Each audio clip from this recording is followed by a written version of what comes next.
વાલા ભક્તજનો, હું તમને એક સત્સંગની દિવ્ય વાત કરું. રાજકોટની અંદર ભગવાન સ્વામિનારાયણની દિવ્ય દૃષ્ટિથી કાંટા વગરની બોરડી છે. કાંટા વગરની બોરડી છે, કાંટા વગરની.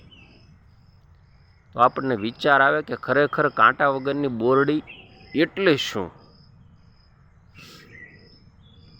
તો રાજકોટની અંદર આપણે જઈએ ને ભૂપેન્દ્ર રોડ ઉપર, તો ત્યાં સ્વામિનારાયણ ભગવાનનું દિવ્ય મંદિર આવેલું છે. દિવ્ય મંદિર આવેલું છે. એક વખત ભગવાન સ્વામિનારાયણ અને 500 પરમહંસો, સદગુરુ ગોપાળાનંદ સ્વામી બધા રાજકોટ મંદિરે પધાર્યા. સત્સંગ ભજન હતું અને હરિભક્તોનો અપાર સ્નેહ, અપાર સ્નેહ.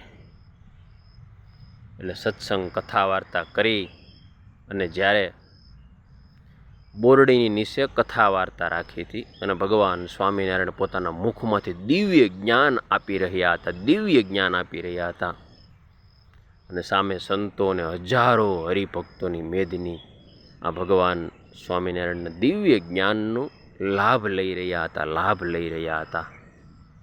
તો એવા સમયે એક કાંટા વગરની બોરડી નીચે ભગવાન પોતાનું દિવ્ય જ્ઞાન આપી રહ્યા હતા, દિવ્ય જ્ઞાન આપી રહ્યા હતા. તો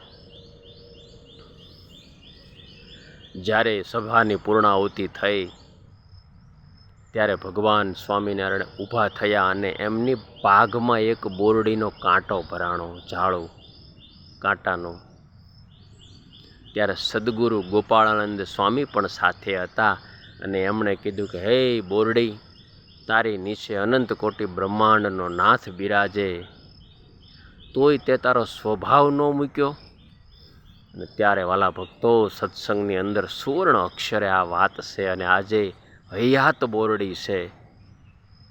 એ બોરડીના ભડ ભડ કરતા બધા કાંટા નીચે ખરી ગયા અને ત્યારથી કાંટા વગરની બોરડી એવું નામ પડ્યું. ભગવાન સ્વામિનારાયણની આ દિવ્ય હાજરીમાં, સદગુરુ ગોપાળાનંદ સ્વામીની હાજરીમાં, નંદ સંતોની હાજરીમાં, વહાલા હરિભક્તોની હાજરીમાં, વહાલા ભક્તજનો, એ કાંટા વગરની બોરડી એક ભગવાનના સ્પર્શથી જો સ્વભાવ મૂકી દે તો આપણે આપણા સ્વભાવ સંતોના સમાગમથી નહીં છોડવા પડે, તો જ આપણું નામ રહેશે.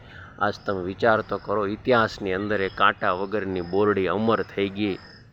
તમે રાજકોટ ભગવાન સ્વામિનારાયણના દર્શન કરવા જાઓ મંદિરે, તો ત્યાં ચોક્કસ જજો અને બોરડી નીચે બેસજો, તો આપણને એ જ અનુભૂતિ થાય છે ભગવાન સ્વામિનારાયણ દિવ્ય જ્ઞાન આપ્યું હતું. એટલે આવી સત્સંગની દિવ્યતા છે, ભવ્યતા છે.